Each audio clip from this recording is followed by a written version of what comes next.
বন্ধু, এই রাতটাকে ফিল করো।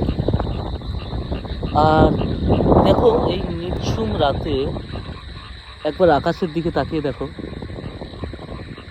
চাঁদটাকে দেখতে খুব সুন্দর লাগছে না?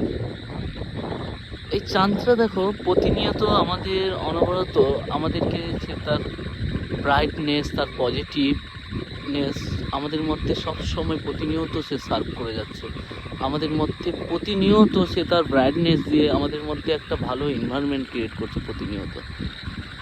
কিন্তু বন্ধু, একটা জিনিস খেয়াল করে দেখবে, এই চাঁদটা কখনো আমাদের মতো ইমোশান, আমাদের অভিমান কখনো কারোর কাছে আমাদের কাছে শেয়ার করে না। সে অনবরত আমাদেরকে সে তার পজিটিভ এবং সে তার ব্রাইটনেস দিয়ে সবসময় আমাদেরকে সার্ভ করে যাচ্ছে।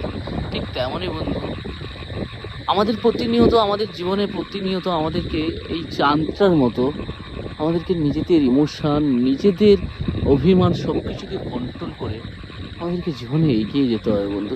অনবরত প্রতিনিয়ত সবাইকে নিজেদের পজিটিভ থিঙ্কিংটা, পজিটিভ ব্রাইটনেসটা, পজিটিভ এনভায়রনমেন্টটা সবার মধ্যে ক্রিয়েট করে দিয়ে যেতে হবে। কারণ এই দুনিয়ায় কেউ তোমার ইমোশান, কেউ তোমার অভিমান কেউ নেবে না, কেউ শুনবে না বন্ধু।